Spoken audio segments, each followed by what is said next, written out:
Mind is already synchronous. That's its nature.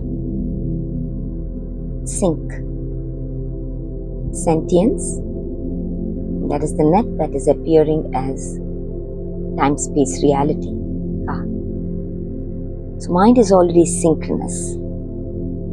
But our ability to sense synchronicities, chrono, is the way that our five senses senses it, when we say, is something that we can consciously experience. It is not that it is not happening, it is just that we are not conscious about it when we are experiencing and playing as the Kali Yuga and Dwapar Yuga state of mind. So synchronicity already is. And there's a very simple and very, very fun way to become conscious of that. Okay, this is in response to the question that has been simmering in the field. One, if you feel you are feeling stuck. Yeah, it's not that you are stuck because your mind, you're ever changing. It is just the identity, that is the lens through which you're being and therefore perceiving and seeing, that is having you experience as if you are stuck. One. And this especially is for the play of the mind of our five senses when we are looking outwards. It really is not relevant for when the outer so-called mirror breaks. Then you really do not need, and what I mean by that is you do not need to look outside as a mirror reflection to know who you are. Because you don't need any concepts, right? It's beyond concept. That which you are is beyond concepts. But when, we are in that phase when we are looking outside, two places this is very helpful.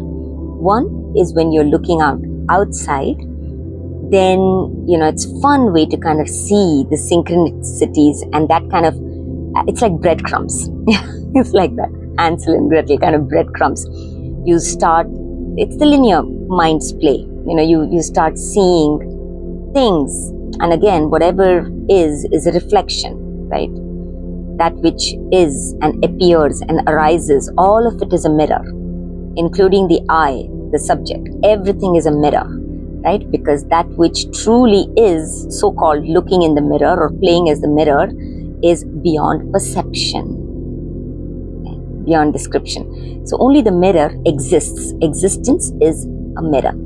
So, but at different levels, right? You can look at it that different ways. You can say different phases, different stages. That's where the different contexts come into play. So if you're looking outwards for the five senses, that's the play, right? So it's only when you're looking out. Now, even when we're awake, and of course, holding the paradox, right? We're still appearing at the level of the body, and we're still co-creating here at the level of the form, and everything, enjoying the beauty of this so-called material self and the world that which we are. This game is a beautiful, fun way to play, to truly enjoy the beauty and the benevolence and the playfulness of that which we are. Yeah, that's the game of synchronicities, really look at it, because everything is already synchronous. And what that means is that which is the I sees and bees only itself. There's nothing outside of self. Yeah. So what you see, what we define, what we interpret, everything, we cannot take the I and isolate it outside of perception and experience and expression. Yeah. It is primary and it is included in that. There's nuances there, of course. We won't go into that in this, but at the same time, you cannot isolate yourself as if something is outside of yourself, right? So that's because there's only consciousness. Okay, so how do we do this, right? It's a very simple game, but you have to do it, okay, in order to really experience it. So take and especially if you have something with you all the time, like I have my phone with my notes on it. So you can do that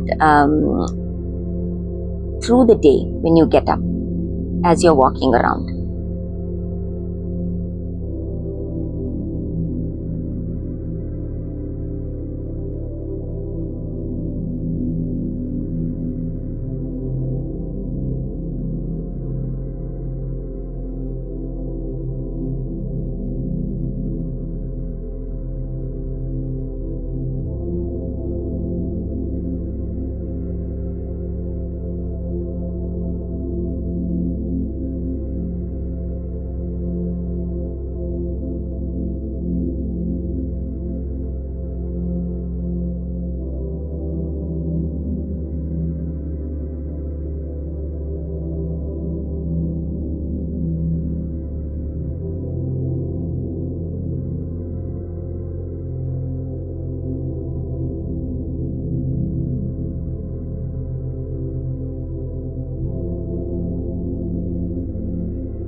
Make this as a living practice, right? Also, because presence already is.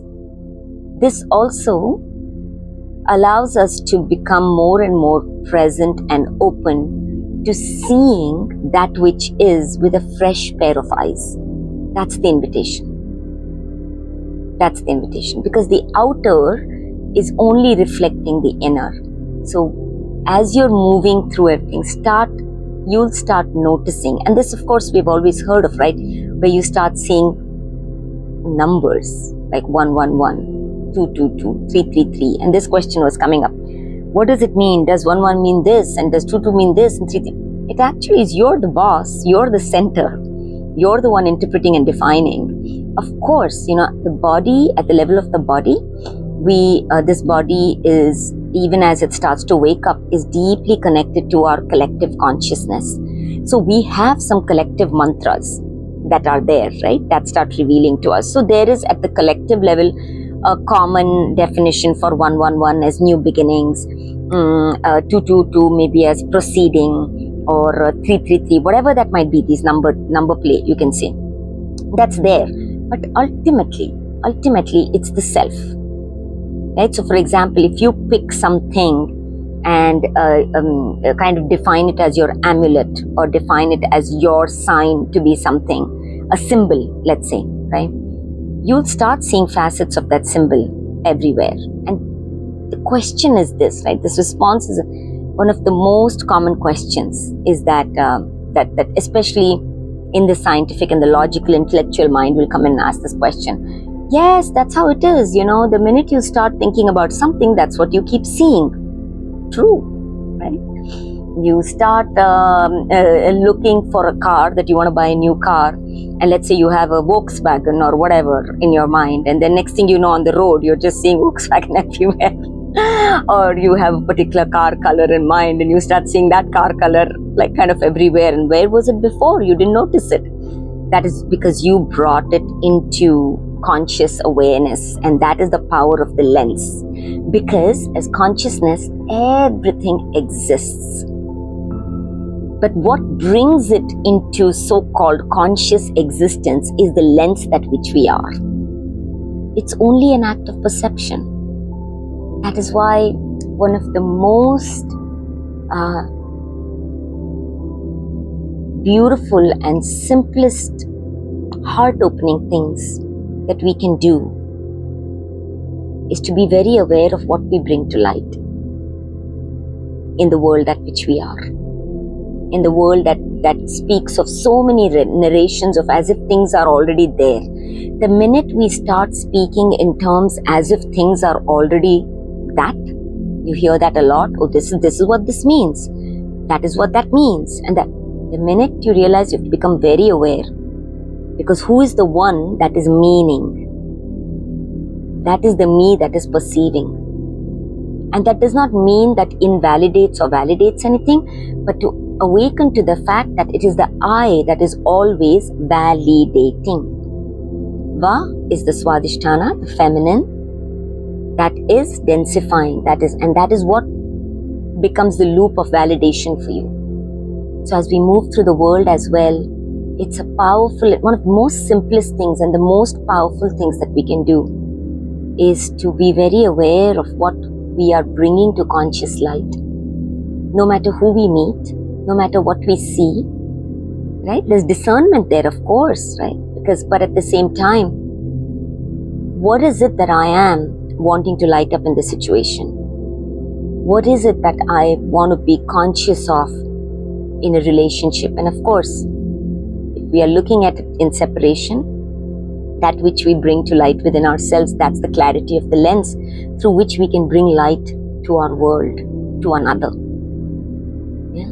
So everything in that sense is sensing capability, perceiving capability, and all begins with the self. You know, when we are able to do that for ourselves, when we are standing as a separate self, let's say, then we are able to naturally do that for another. Because it's all a play. Every stream of consciousness is dancing at a different level, you may say, or stage of consciousness. Right? There's no hierarchy, because for consciousness, everything is equanimous. You can play with any color, you can play as any light, you can play any which way, right? Because you're only playing your game and you're tasting only your game. To be conscious is to allow everyone to play their game and to know who I am choosing to be. Choice, conscious choice. That is the play of chitta, that which is already happening, right? At the subconscious level. That's the feminine self, right? So that's like the choicelessness. Anyway, so coming back to the game. So it's very important. So kind of start perceiving that. So this is where it's really kind of helpful, kind of really hold something and perceive through that. So that's why when we do, let's say, our sadhana or our intention work initially, if you're doing any of these practices, and if you're doing that, then to start to see that is what you start seeing on the outside. And then it'll start showing up. It'll start showing up in names. The more and more you start playing this game, you'll start showing up in colors, in names, in people, and what somebody may say something to you, right? And this we are in the Guru phase, as we know, Gra phase, right? Guru Purnima, the growl, Grahana going on right now. This is a very significant phase of the mind, because the nature of mind itself is gravity, grossness, right? As consciousness, grossness is all there is. Forget all this about subconscious, unconscious, all of that. Right? If you really come down to it, pinpoint, you are that which is grossifying. Because all the other things are relative terms. right? It kind of almost takes you out of time to think of subconscious as if outside of you, a subtle side of you and all of that. If you really want to simplify it, take it as that which I am is my ability to perceive and sense. So I only sense myself. That's the gravity of the situation, the gravitas. Right? So if you're doing that, then I am the one that is the guru, that is grossifying. That is the true essence of a guru. That's why our ability to even sense a guru, right? They say the guru comes into our life, into the student's life, right? When the student is ready. What does that mean? That means you are resonating. Your ability to even recognize what you're calling something or someone as a guru is the ability that you have the ability to perceive that. Right? You recognize that. Without that, there wouldn't be that, right? So that's the power of grossifying. That's the power of living the reality that which you are. You are realizing everything. The self is already realized. The self is already realized. You are realizing, and you can consciously do that. You can consciously do that. Very important. Get that? So it's like, so consciously realizing, in order to see that this is the play of Ra. Okay, Ra. This is the play of Ra as resonance. That resonance, that which you live as, is the lens through which you perceive living your own, creating your own reality. And that's where we say nothing changes, yet the experience of that which is completely changes. Right? That's the experience of so-called coming into enlightenment. Right? Nothing might change, your experience changes. So when you resonate with something, so whenever we hold a higher resonance, so-called a more expansive resonance, that is when we see that, right? That's why when the guru comes, and that's why when the student is really ready, the guru disappears. Because the guru and the student are not apart at all. It's just a way of relating, perceiving. And the observer is the observing, that is the observed. They're all one. All that is happening as mind is the observing of it, and really cannot put this in words. Just cannot put this in words. So anyway, coming back to this. When we hold particular resonance, if you want to play this game, you hold the resonance, that resonance is itself the mirror, the lens, the glass through which you start perceiving. And then you start seeing the ripples of that as if it's on the outside world. You know, let's say, so I was playing with certain words that were just coming up, as in when I say I, as in it's just arising in the field. And it has a certain resonance. The body feels it, the mind feels it, allowing it to come up. And as soon as that is sensed, let me put it that way, then using the word I, that might sound like this thing, but when it comes up, it's like that. As soon as that comes up, suddenly the ripples of those words show up in somebody's name, right? In a way, a concept is understood. Something about that, I'll see a flower with the same name, you know. This is, but this will not happen if we move through our world unconsciously. What does that mean?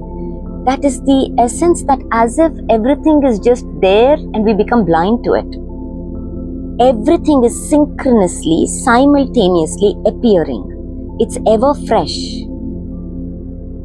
But when we are identified primarily as the intellectual, logical mind, everything looks old and dead. That's the experience of living in the world of matter.